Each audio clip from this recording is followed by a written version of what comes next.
En este proceso se lo acusaba al doctor Candelero de abuso sexual calificado y también de promoción de la corrupción. El abuso sexual, o sea, en cierta medida, consiste en actos de tocamientos, actos de molicie, de torpe acercamiento. Esa es, digamos así, la peculiaridad de este delito. El otro delito por el cual se lo acusaba es el de la promoción de la corrupción. Es decir, se trató, digamos, se le atribuyó responsabilidad por haber influido negativamente en el desarrollo de la sexualidad de la víctima. ¿Fue condenado por ambas acusaciones? No, por esta última a la que yo te hago alusión, es decir, por la promoción de la corrupción, fue absuelto. Obviamente, los fundamentos, digamos así, de la absolución van a ser explicitados por la Cámara en otra oportunidad. Sí fue condenado por el tema de abuso sexual calificado, a una pena, como bien vos anticipaste, de 5 años de prisión, ¿no? Que es una sanción, o sea, una pena que tiene que ser de cumplimiento efectivo. Estos son delitos, o sea, llamémosle así, de una gran dificultad probatoria, ¿no?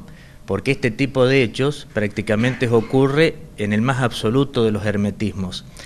Entonces, no existe una prueba directa destinada a comprobar la existencia de estos hechos. De allí que cobran suma importancia lo que son los indicios y lo que son las pruebas técnicas.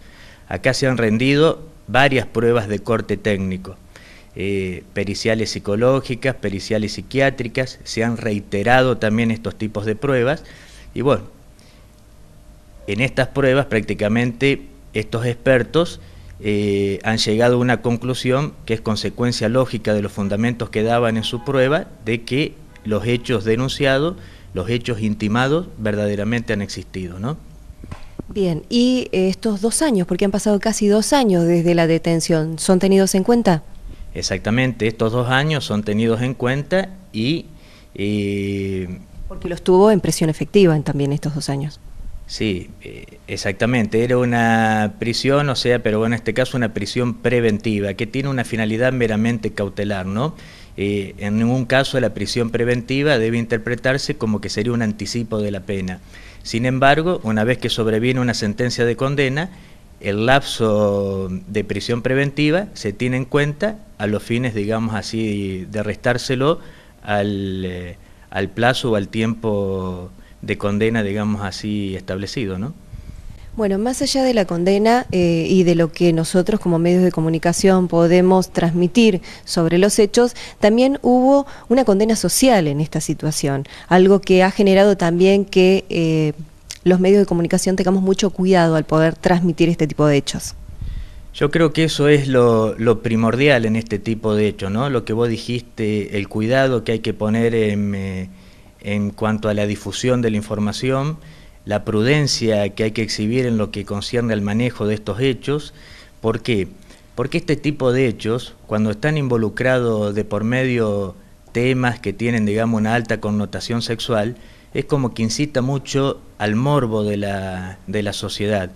Se produce lo que yo denomino una especie de traición de la cordura, ¿no? Porque, y máxime en estas comunidades pequeñas, porque cualquier persona, o mejor dicho, la generalidad de la comunidad, se siente con derecho a hablar. Y se habla muchas veces de lo que no se sabe y de lo que no se conoce, ¿no? Y muchas veces se origina, digamos así, un daño innecesario. Estos hechos no son otra cosa más que hechos para lamentar, ¿no? Lamentar desde el punto de vista del autor del hecho, uno puede lamentar que no haya tenido esa capacidad para poder controlar sus propios impulsos. Lamentar desde el punto de vista de la víctima, es decir, que haya tenido que padecer todas estas aflicciones y angustias de manera innecesaria, ¿no? No nos tenemos que olvidar que detrás, digamos, tanto de la víctima como del victimario, existen familias. Entonces, por eso es imperioso manejar de manera prudente este tipo de información para evitar herir sensibilidades, ¿no? Bueno, una última pregunta que tiene que ver también con la función social del doctor. Justamente él trabajaba como médico antes de ser detenido y actualmente detenido. ¿Cómo queda su condición laboral? Bueno, ese aspecto, digamos así, queda resentido, pero yo prefiero, digamos, que la respuesta a este tipo de pregunta, obviamente te la brinde la defensa, o sea, en este caso el abogado de él o directamente él o familiares de él. Es decir, es una situación sobre la cual yo prácticamente me voy a excusar de hablar, ¿no?